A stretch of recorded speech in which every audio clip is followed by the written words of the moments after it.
இன்னைக்கு கூட எதிர்கட்சியில ஒருத்தர் சொல்லியிருக்காரு, நான் ஆட்சிக்கு வந்த உடனே 10,000 ரூபாய் தருவேன். நாங்க சொன்னது உரிமை தொகை. நாங்க கொடுக்கிறோம் சொன்னா வாங்குற கை கீழே, கொடுக்கிற கை மேல.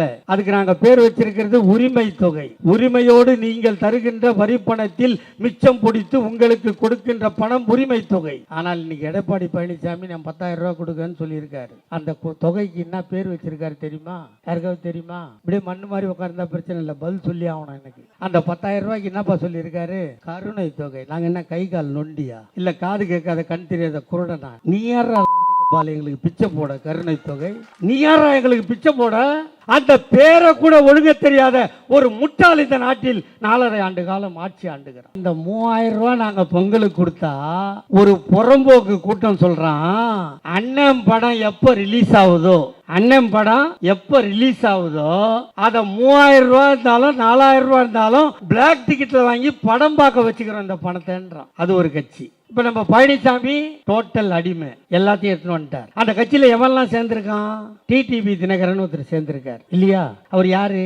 நம்ம பிச்சை சோறு துண்ணலாம், பிச்சை சோறு துண்ணலாம். ஏன் அடுத்தவன் சாப்பிட்டு வச்ச எச்ச சோறையும் துண்ணலாம். அவன் என்ன பண்ணிருக்கான்னா, வாந்தி எடுத்த சோறு இல்ல, அதை கழுவி சாப்பிடுற ஒரே ஆளு இந்த நாட்டுல டிடிவி தினகரனை தவிர எவனும் இருக்க முடியாது. இது ஏன் நெத்தில வச்சுக்கலாம், வைக்காதவங்க இருக்கலாம். இந்த பொட்டை கொண்டு போய் ஒரு பாய் நெத்தில வச்சா அது தப்பா இல்லையா? கிறிஸ்தவன் கிறிஸ்துமஸ் கொண்டாடுறான், அவன் கேக்கு வெட்டான்னா, அவன் துண்ணான்னா, துண்ணா கட்டி கொடுக்கன்னா அவனை போய் அடிக்கிறது. இதை கேட்டா இப்ப பிஜேபி என்ன கையில் எடுத்துக்கிட்டான்னா, நாமெல்லாம் இந்து, நாமெல்லாம் இந்து. நான் சொல்றேன், நீ வேற இந்து, நாங்க வேற இந்து. நீயும் இந்துன்னா இந்த ஆடி மாசத்துல என் வீட்டுல கூழ் ஊத்தி கடா வெட்டுவோம். நிர்மலா ஆயா வந்து ஒரு கை கூழும் ஒரு கரோடு துண்டும் சாப்பிட்டோம், நீயும் இந்துன்னு ஒத்துக்கிற. இதை தான் சொல்றான். இப்ப வடசென்னையில பாத்தீங்களா, வியாபாரிகள் சங்கம் ஒண்ணுதானே இருந்தது, இந்து வியாபாரிகள் சங்கம் ஆரம்பிச்சிருக்கான். அப்ப அவன் முஸ்லீம் வியாபாரிகள் சங்கம் ஆரம்பிப்பான். நாங்க கட்டிக்கின்னு அழுவணும், நாங்க முட்டிக்கணும். இந்த நாடு ஒன்னா இருக்க கூடாதுன்னு நினைக்கிறான் பிஜேபி. அதுக்கு சுயமா வந்தா வழி கிடைக்காதுன்னு கஷ்டப்பட்டு தான் இப்ப அதிமுக என்ற அடிமை முகத்தை போட்டுக்கொண்டு உங்கள் முன்னால் வருகிறான். இன்று ஜெபதாஸ் பாண்டியன் தலைமையில் ஆர்கே நகரில் பொதுக்கூட்டம். இந்த பொதுக்கூட்டத்தில் ஆண்மையோடு, திமிரோடு, தெம்போடு, தெனாபட்டோடு இந்த மேடையில் நிற்கிறேன் என்று சொன்னால், இந்த தொகுதி உருவாக்கப்பட்ட ஆண்டு 1977. அந்த 77 தேர்தலில் அதிமுக சார்பில் ஐசரி வேலன் போட்டியிட்டு வெற்றி பெற்றார். அடுத்த தேர்தல் 1980. சிவாஜி மன்றத்தை சார்ந்த வி ராஜசேகரன் போட்டியிட்டு வெற்றி பெற்றார். 84 காங்கிரஸ் கட்சியை சார்ந்த வேணுகோபால் போட்டியிட்டார்.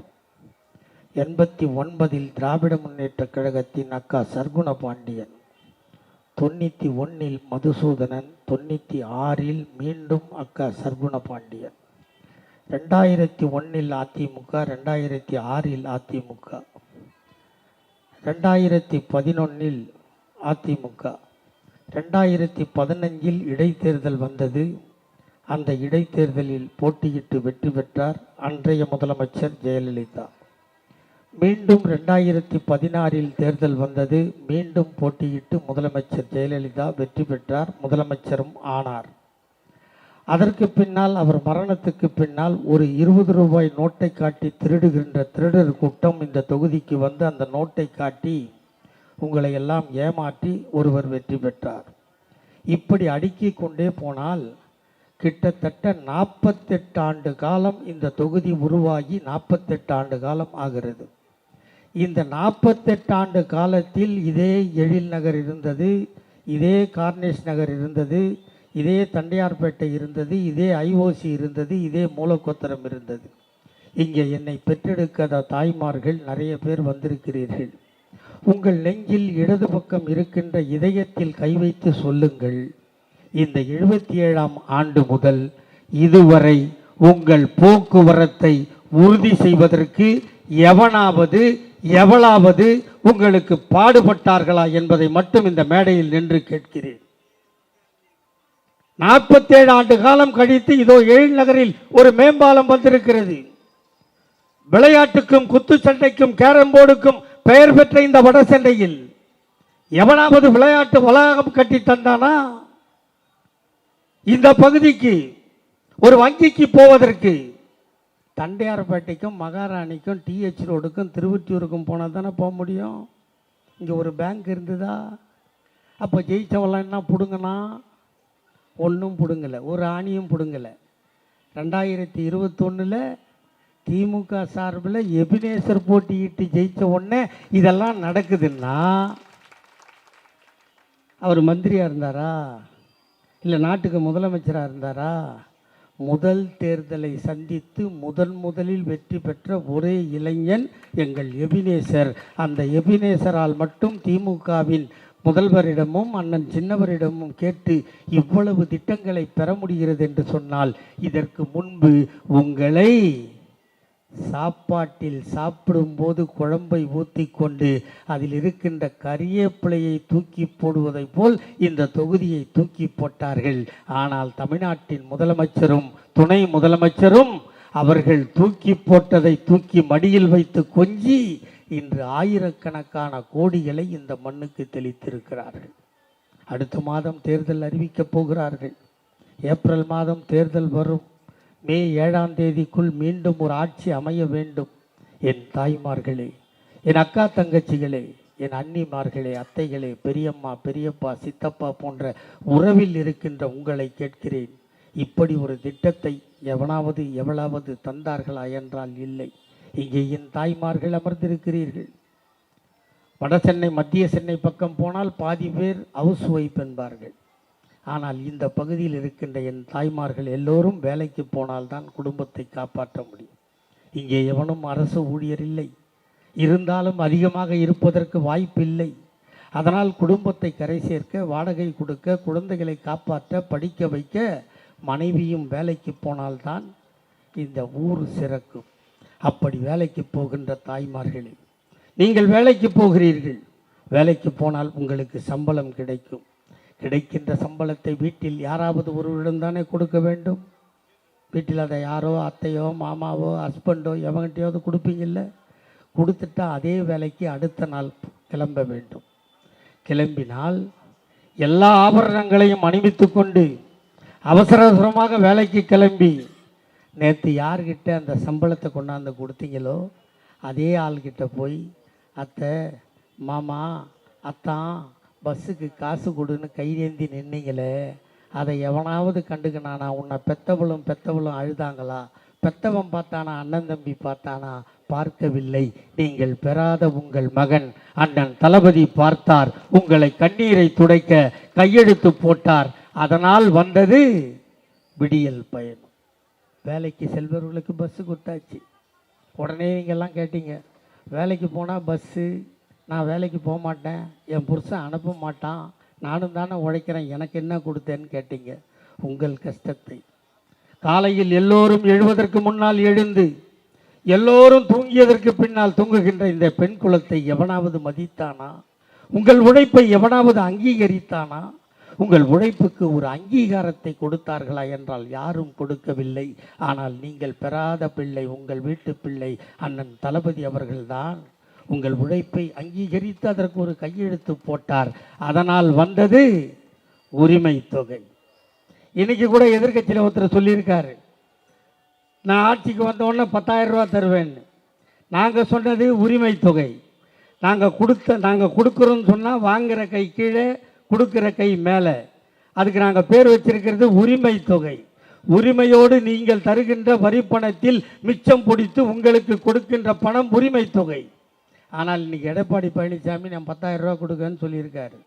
அந்த தொகைக்கு என்ன பேர் வச்சுருக்காரு தெரியுமா? யாருக்காவது தெரியுமா?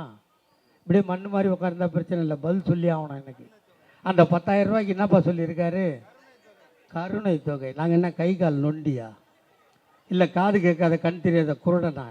நீ யாரா லபடிக்க பால் எங்களுக்கு பிச்சை போட கருணை தொகை? நீ யாரா எங்களுக்கு பிச்சை போட? அந்த பேரை கூட ஒழுங்க தெரியாத ஒரு முட்டாள் இந்த நாட்டில் 4.5 ஆண்டு காலம் ஆட்சி ஆண்டுகிறான். இது அடுக்குமா? எவன்னா சொன்னால் நடக்குமா? 1000 ரூபாய் கொடுத்தோம். வேலைக்கு போவர்களுக்கு பஸ்ஸு, வீட்டில் இருக்கிறவங்களுக்கு 1000. நீங்கள் பெற்று போட்ட பெண் குழந்தைகள் கேட்டார்கள், தாத்தா தாத்தா ஸ்டாலின் தாத்தா எங்கள் ஆயாவுக்கு 1000 ரூபா, எங்கள் ஆத்தாளுக்கு பஸ்ஸு ஃப்ரீ, நானும் +2 படிச்சுட்டு காலேஜுக்கு போகிறேன் தாத்தா, ஜெராக்ஸ் எடுக்கணும், லாங் சைஸ் நோட்டு வாங்கணும், ஸ்டேஷனரி வாங்கணும், நான் என் அப்பா அத்தா கிட்ட கையேந்துறது உனக்கு கண்ணுக்கு தெரியலையா தாத்தான்னு அந்த பெண் குழந்தைகள் கேட்டபோது, உன்னோட ஒரிஜினல் தாத்தா இருக்கிறானோ இல்லையோ, இருந்தாலும் உன்னை பார்க்கிறானோ இல்லையோ, உன்னை பெற்றெடுக்காத தாத்தா இந்த ஸ்டாலின் இருக்கிறேன், நீ 3 ஆண்டோ 5 ஆண்டோ படித்தால் உனக்கு மாதம் 1000. பொண்ணுக்கு கொடுத்தவொன்னே பையன் சும்மா இருப்பானா? யோ தாத்தா, ஸ்டாலின் தாத்தா, ஒரே அப்பா ஒரே அம்மா, ஒரே வயிறில் பிறந்தோம், என் தங்கச்சிக்கு மட்டும் 1000 எனக்கு இல்லையான்னு ஆம்பளை பையன் கேட்டான். 3 ஆண்டு கழித்து அவர்களுக்கும் சொன்னார்கள், உனக்கும் தாத்தா ஸ்டாலின் மாதம் 1000 ரூபாய் தருவேன். அது தமிழ் புதல்வன் திட்டம். கொடுத்தோமா? எல்லாருக்கும் கொடுத்த உடனே அந்த 1லேருந்து 5ஆவது படிக்குதில்ல குழந்தைங்க, அதுங்க கேட்டுச்சு, தாத்தா தாத்தா ஸ்டாலின் தாத்தா, எங்கள் அப்பனும் ஆத்தாலும் வேலைக்கு போகிறாங்க, காலையில் பள்ளிக்கூடம் போகணும், பசித்த வயிறோடு பைய எடுத்து மாட்டிக்கிட்டு நான் பள்ளிக்கூடம் போனால் பசிக்கிற வயிறை பார்ப்பனா, வாத்தியார் சொல்கிற பாடத்தை கேட்பனான்னு அந்த பிஞ்சு குழந்தைகள் கேட்டார்கள். எல்லோரையும் காப்பாற்றுகின்ற முதல்வர் தாத்தா ஸ்டாலின் உங்களையும் கைவிட மாட்டான் என்று சொல்லி அவர்களுக்கும் காலை உணவு திட்டம் என்று சொன்னார். இங்கே எத்தனையோ குடும்பம் இருக்கு, ஒரு பொண்ணு படித்து முடிச்சிடுறா, அவளுக்கு வேலை கிடைக்கிது. இந்த கொருக்குப்பேட்டையில் இருக்கிறவங்களோட பொண்ணுக்கு மதுரையில் வேலை கிடைக்குதுன்னு வச்சுக்கோங்க. இதுக்கு முன்னாடி என்ன பண்ணுவோம்? ஒன்று அப்பாவாவது அம்மாவாவது அந்த பொண்ணு கூட போய் தங்கணும். அப்போ ஒரு பொண்ணு சம்பாதிக்கிறதுக்கு குடும்பம் 2ஆக பிரியணும். அப்பனோட பையன் இருப்பான், பொண்ணோட ஆத்தா இருப்பான். இதான் காலங்காலமாக நடக்கிறது. இந்த நிலையை போக்க, புருஷனையும் பொண்டாட்டியும் பிரிக்கிற பாவத்தை செய்யக்கூடாதுன்னு யோசித்த எங்கள் அண்ணன் தளபதி கையெழுத்து போட்டார். அதனால் பிறந்தது தோழி விடுதி. எந்த ஊருக்கு வேலைக்கு போனாலும் உங்களுக்கு தோழி விடுதி இருக்குது, அங்கே தங்கிக்கலாம். சிசிடிவி கேமரா இருக்குது, போலீஸ் பாதுகாப்பு இருக்குது, இவ்வளவும் சொல்கிறோம். இதையும் தாண்டி ஒரு 70 வயசு ஆகிட்டா இங்கே உட்காண்டுருக்கிற யாராவது இருந்தால் அந்த கஷ்டம் தெரியும். மருமகளோ மருமகனோ, பிள்ளையோ மருமகளோ 70 வயசாகி வீட்டில் உட்காந்திங்கன்னா அவன் கேட்பான், யோ சாப்பிட்டு காலையிலேருந்து சும்மா தானே உட்காண்ட்ருக்க, மரியாதையாக போய் ரேஷன் வாங்கினான்னு சொல்கிற வீடு எத்தனை வீடு இருக்குது. ரேஷன் கடையில் நீங்கள் பார்த்துருப்பீங்க. நானும் இந்த மாதம் வரைக்கும் ரேஷன் கடைக்கு போகிறவன் தான். அந்த வயசானவங்க அந்த பையை எடுத்துகிட்டு போய் படிக்கட்டு ஏறி அந்த பொருளை வாங்கிட்டு அக்கம் பக்கம் இருக்கிறவனை கூப்பிட்டு அந்த பையை எடுத்து கீழே வையின்னு சொல்லுவாங்க. அதுக்கு அவன் என்ன கேட்பான் தெரியுமா? நைனா, வயசான காலத்தில் நீ ஏன் வந்த? வீட்டில் யாரும் இல்லை, அங்கே வீட்டில் செருப்படி படுறது அவனுக்கு தான் தெரியும். ஆனால் அவன் வருவான். ஆனால் இதையும் யோசித்து எங்கள் அண்ணன் தளபதி 70 வயது ஆகிவிட்டதா, நீ ரேஷன் கடைக்கு வராத, உன் வீட்டுக்கே ரேஷன் கடையை அனுப்புகிறேன், அதுக்கு பேர் தாயுமானவர் திட்டம். இங்கே இந்த அண்ணா நகர்லேருந்து இந்த ரோடு மனைக்கு போகிறீங்க, எத்தனையோ லாரி போகுது, எத்தனையோ வருது, தண்ணி வண்டி போகுது. குப்பை லாரியும் தண்ணி வண்டியும் தான் ரொம்ப ஜாகிரதையாக போக வேண்டிய வண்டி இல்லையா? ஒரு ஆக்சிடெண்ட் ஆகிடுது. ஆக்சிடெண்ட் ஆனால் நம்ம என்ன பண்ணுவோம்? இதுக்கு முன்னாடி ஸ்டான்லி ஆஸ்பத்திரிக்கு தூக்கிட்டு போவோம், இல்லை ஜிஹெச்சுக்கு போவோம். ரொம்ப சின்ன காயமாக இருந்தால் சின்ன ஸ்டான்லிக்கு போவோம். அதை மனதில் கொண்டு எனக்கு வாக்களித்தாலும் வாக்களிக்காவிட்டாலும் அவர்கள் காயம் பட்டால் அவர்களை கொண்டு போய் பக்கத்தில் இருக்கின்ற எவ்வளவு பெரிய ஆஸ்பத்திரியாக இருந்தாலும் அதில் சேர்த்து விட்டால் 48 மணி நேரம் ஆகின்ற செலவை உங்கள் முதல்வர் ஏற்பான் என்று அறிவித்து அதற்கு நம்மை காக்கும் 48. சரி, அடிபடுறான். இந்த முனையில் அடிபட்டா யார் கொண்டு போய் ஆஸ்பத்திரியில் சேர்ப்பான்? ஆட்டோக்காரன் தானே கொண்டு போய் சேர்ப்பான். அவசரத்துக்கு அவன் தானே வருவான். இதுக்கு முன்னாடிலாம் கொண்டு போய் ஆஸ்பத்திரியில் சேர்த்தா சேர்த்தவன் பிழைச்சா ஆட்டோக்காரன் பிழைச்சான், சேர்த்தவன் செத்தா ஆட்டோக்காரன் செத்தான். இல்லையா? உண்டா இல்லையா? ஏன்? அவன் செத்து போயிட்டா தேடி வர்றது அந்த ஆட்டோக்காரனை தான் போலீஸ் தேடி வரும். எப்பா நீ கொண்டு போய் சேர்த்த, அவன் செத்துட்டான், நீ தான் ஐ விட்னஸ்ஸு, கோர்ட்டுக்கு வான்னு கூப்பிட்டானா இல்லையா? இப்படி கூப்பிட்றதுக்கு பயந்துக்கிட்டே எவனும் கொண்டு போய் ஆஸ்பத்திரியில் சேர்க்காம எத்தனை பேர் செத்து போயிருப்பான். இதை யோசனை பண்ண முதல்வர் இந்த திட்டத்தை மாற்றி அமைத்து 48 மணி நேரம் ஆகின்ற செலவை தானே ஏற்று கொண்டு போய் சேர்க்கின்ற ஆட்டோக்காரனுக்கும் 5000 ரூபா ஊக்கத்தொகை கொடுத்த ஆட்சி இந்த ஆட்சி. இப்படி இவ்வளவு திட்டத்தையும் படிப்படியாக செய்கிறோன்னா இது எங்கேருந்து வந்தது?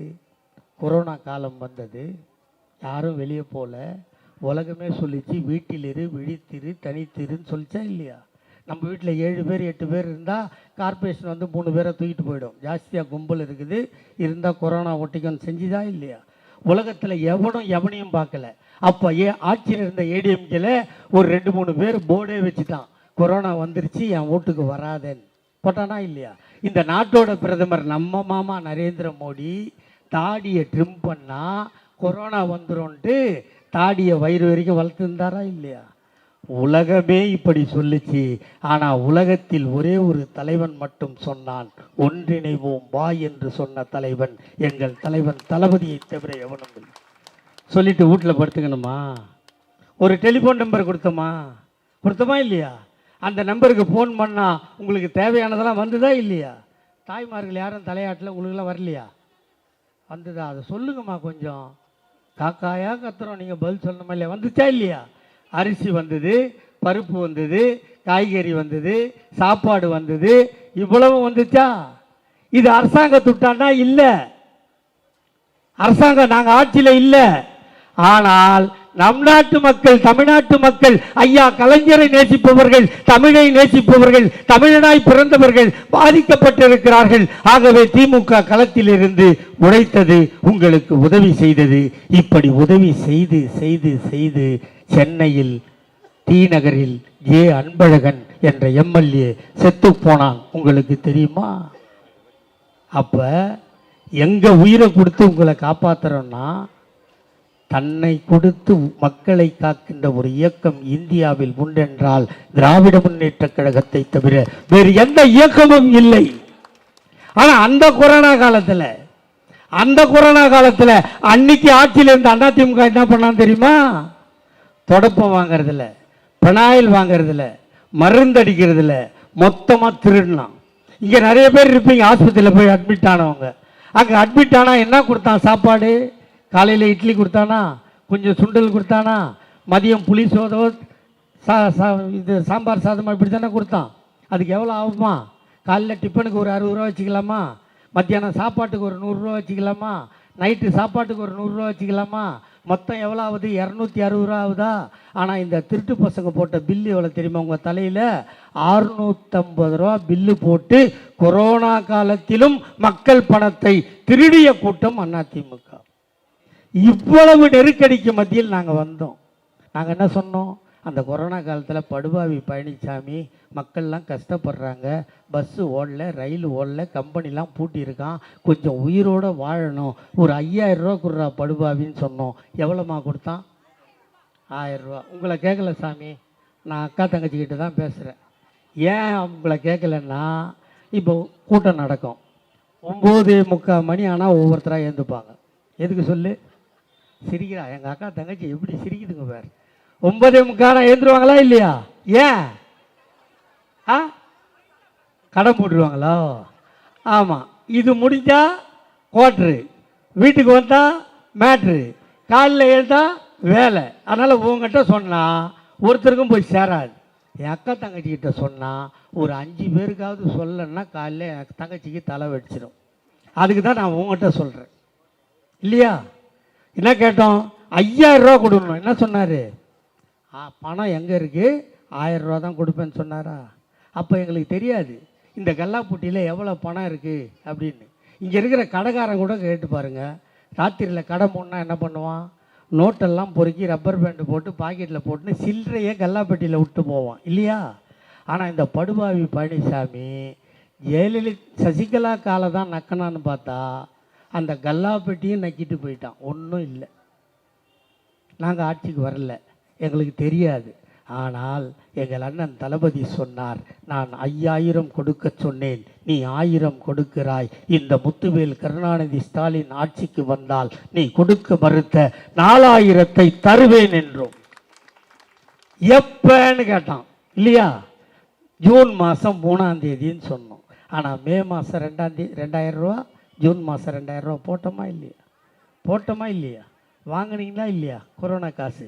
இந்த கொரோனா காசையும் கொடுத்து, உனக்கு 1000 கொடுத்து, பஸ்ஸும் ஃப்ரீயாக கொடுத்து, உன் பொண்ணு படிக்கிறதுக்கு 1000 ரூபா கொடுத்து, உன் புள்ள படிக்க 1000 ரூபா கொடுத்து, உன் குழந்தைக்கு டிஃபனு கொடுத்து, உனக்கு தோழி விடுதி கட்டி கொடுத்து, தாய்மானவர் திட்டம் கட்டி கொடுத்து, நான் முதல்வர் திட்டம் கொண்டு வந்து அதில் எல்லாரையும் படிக்க வச்சு இவ்வளவும் செய்கிறோன்னா அவர் உடம்பில் ஓடுவது எங்கள் தாத்தா டாக்டர் கலைஞரின் ரத்தம் என்பதால் இதை செய்தார். அது லாஸ்ட்டாக வர இல்லை, அவசரப்படுறாங்க தலைவரை. கல்யாணம் இன்னைக்கு தானே ஆகுது, 10 month வெயிட் பண்ணல, அதுக்கு கொடுத்தமா இல்லையா? ஏன்? பணம் கொடுப்பதற்கு பணம் தேவையில்லை, மனம் இருந்தால் போதும். எங்கள் அண்ணனுக்கு மனம் இருந்தது, அள்ளி கொடுத்தார். தாத்தா கலைஞர் என்ன சொன்னார்? நொண்டி நொடம் ஒன்றரை கண்ணு டப்சான் சொன்னவனெல்லாம் கூப்பிட்டு, நீ நொண்டி இல்லை, மொடம் இல்லை, உனக்கு ஒரு அழகான பெயர் வைக்கிறேன், இன்று முதல் நீ மாற்றுத்திறனாளி என்று பெயர் வைத்தாரா இல்லையா? அந்த மாற்றுத்திறனாளி என்று தாத்தா பெயர் வைத்தால் எங்கள் அண்ணன் தளபதி அவர்களை எல்லாம் அழைத்து நலவாரியம் தந்து, நிதி உதவி தந்து, இன்று சென்னை மாநகராட்சியில் கவுன்சிலர் என்ற அந்தஸ்தை கொடுத்தார் எங்கள் அண்ணன் தளபதி. அதோ போறான் 9, அதோ போறான் பொட்டை, கிண்டல் பண்ணுமா இல்லையா? அவனெல்லாம் கூப்பிட்டு தாத்தா என்ன சொன்னார்? நீ பொட்டை இல்லடா, நீ 9 இல்லடா, உனக்கும் ஒரு அழகான பெயர் வைக்கிறேன், இன்று முதல் நீ திருநங்கைகள் என்று பெயர் சூட்டினார் தாத்தா கலைஞர். ஆனால் எங்கள் அண்ணன் தளபதி அந்த திருநங்கைகளை அழைத்து ஊர்காவல் படையில் வேலை கொடுத்து அழகு பார்த்தவர் எங்கள் அண்ணன் தளபதி. தாத்தா கலைஞர் ஜிஹெச்சை ஒழுங்குபடுத்தினார். எங்கள் அண்ணன் தளபதி கிண்டியில் அழகான ஆஸ்பத்திரி கட்டினார். தாத்தா கலைஞர் சென்னையில் ஐயா கலைஞர் அண்ணாவின் பெயரால் நூலகம் அமைத்தால், எங்கள் அண்ணன் தளபதி ஐயா கலைஞரின் பெயரால் மதுரையில் நூலகம் அமைத்தார். தாத்தா கலைஞர் சென்னையில் டைட்டில் பார்க் கட்டினால், அண்ணன் தளபதி மதுரையிலும் கோயம்புத்தூரிலும் டைட்டில் பார்க் கட்டப் போகிறார். இப்படி ஒரு அப்பன் செய்த சாதனையை மகன் முறியடிக்க வேண்டும் என்று நாங்கள் சொன்னால் இதை வாரிசு அரசியல் சொல்றோம். இருக்கு வருது, அதுக்கு நாங்கள் என்ன பண்ண முடியும்? ஆணா பிறந்தா ஆண்மை இருக்கணும், ஆண்மை இருந்தால் புள்ள பிறக்கும், புள்ள பிறந்தா அதான் வாரிசு. இல்லைன்னா ஆஸ்பத்திரிக்கு தான் போகணும், எங்ககிட்ட போய்ட்டு பிரயோஜனம் இல்லை. இப்போ 2026 தேர்தல் வரப்போகுது. பொங்கல் வந்துச்சாமா? பொங்கல் 3000 ரூபா கொடுத்தோமா? பொங்கல் கொண்டாடினீங்களா? ஆனால் இந்த 3000 ரூபா நாங்கள் பொங்கலுக்கு கொடுத்தா ஒரு புறம்போக்கு கூட்டம் சொல்கிறான், அண்ணன் படம் எப்போ ரிலீஸ் ஆகுதோ, அண்ணன் படம் எப்போ ரிலீஸ் ஆகுதோ அதை 3000 ரூபா இருந்தாலும் 4000 ரூபா இருந்தாலும் பிளாக் டிக்கெட்டில் வாங்கி படம் பார்க்க வச்சுக்கிறோம் இந்த பணத்தைன்றான். அது ஒரு கட்சி. இப்போ நம்ம பழனிசாமி டோட்டல் அடிமை, எல்லாத்தையும் எடுத்துன்னு வந்துட்டார். அந்த கட்சியில் எவெல்லாம் சேர்ந்துருக்கான்? டிடிவி தினகரன் ஒருத்தர் சேர்ந்துருக்கார் இல்லையா? அவர் யார்? நம்ம பிச்சை சோறு துண்ணலாம், ஏன் அடுத்தவன் சாப்பிட்டு வச்ச எச்ச சோறையும் துண்ணலாம். அவன் என்ன பண்ணியிருக்கான்னா, வாந்தி எடுத்த சோறு இல்லை, அதை கழுவி சாப்பிட்ற ஒரே ஆள் இந்த நாட்டில் டிடிவி தினகரனை தவிர எவனும் இருக்க முடியாது. அந்த கட்சியில் இருக்கிறவங்களாம் ஒரு மனுஷனாடா. ஆனால் எங்கள் கட்சியில் பாடுறா, திமுக அதுக்கு தலைவர். ஒரு அப்பனையும் ஒரு ஆயாவையும் இந்த நாட்டின் பயங்கரவாதத்திற்கு பலி கொடுத்த எங்கள் ராகுல் காந்தி எங்களோடு கூட இருக்கிறார். பாட்டாளியின் கூட்டாளியாக இருக்கின்ற கம்யூனிஸ்ட் தோழர்கள் இருக்கிறார்கள். சிறுபான்மை மக்களை ஆதரிக்கின்ற முஸ்லீம் லீக் இயக்கம் இருக்கிறது. ஆகவே இந்த தேர்தல் வரப்போகிறது 2026. இது நடக்கின்ற தேர்தல் திமுகவுக்கும் அதிமுகவுக்கும் போட்டி அல்ல. அதிமுக என்ற முகமூடியை போட்டுக்கொண்டு பாஜக வருகிறார். ஒருவேளை அவன் 10 தொகுதி ஜெயித்தால் கூட அது பிஜேபி ஆட்சியாக இருக்குமே தவிர அதிமுக ஆட்சியாக இருக்காது. இங்கே நாம் ஒன்றாக வாழுகிறோம், ஒன்றாக சுற்றுகிறோம். பீட்டர் ஓலை ஊர்வலம் நடத்தினா முனுசாமி லைட்டு போடுறான் இல்லையா? பாய் நெருப்பு மரிச்சா நம்ம கட்டை வாங்கி கொடுக்குறோம். என் நெத்தியில் ஒரு பொட்டு இருக்கா தெரியுதா? இது செந்தூரம்னு சொல்லுவாங்க. இது எப்படி என் நெஞ்சு திமுகவில் இருந்து என் நெத்தியில் வந்ததுன்னு சொன்னால் 91 ஜெயலலிதா ஆட்சிக்கு வந்துடுச்சு. பார்க்குறவங்களாம் ஆட்சி தூக்கி உள்ளே போட்டுச்சு. அப்போ எங்கள் அம்மா சொல்லிச்சு, நைனா இதை வச்சுக்கிடான்ச்சு. என்னம்மான்னு கேட்டேன். இதை வச்சுட்டு போனேன், இதை ஆஞ்சநேயரை போட்டு இதை வச்சுட்டு போனால் அந்த பாவி முண்டை உன்னை பிடிச்சி உள்ளே வைக்க மாட்டா, ஆஞ்சநேயர் ஏபிடி பார்சல் சர்வீஸ் மாதிரி உன்னை வீட்டில் தந்து விட்டுருந்துச்சு. இது ஏன் நெத்தியில் வச்சுக்கலாம், வைக்காதவங்க இருக்கலாம். இந்த பொட்டை கொண்டு போய் ஒரு பாய் நெத்தியில் வச்சா அது தப்பா இல்லையா? கிறிஸ்தவன் கிறிஸ்துமஸ் கொண்டாடுறான், அவன் கேக்கு வெட்டான்னா, அவன் துண்ணான்னா, துண்ணா கட்டி கொடுக்கன்னா அவனை போய் அடிக்கிறது. இதை கேட்டால் இப்போ பிஜேபி என்ன கையில் எடுத்துக்கிட்டான்னா, நாமெல்லாம் இந்து, நான் சொல்கிறேன் நீ வேற இந்து, நாங்கள் வேற இந்து. நீயும் இந்துன்னா இந்த ஆடி மாதத்தில் என் வீட்டில் கூழ் ஊற்றி கடா வெட்டுவோம், நிர்மலா ஆயா வந்து ஒரு கை கூழும் ஒரு கரோடு துண்டும் சாப்பிட்டோம், நீயும் இந்துன்னு ஒத்துக்கிற. இதை தான் சொல்கிறான். இப்போ வடசென்னையில் பார்த்தீங்களா, வியாபாரிகள் சங்கம்னு ஒன்று தானே இருந்தது. இந்து வியாபாரிகள் சங்கம்னு ஆரம்பிச்சிருக்கான்.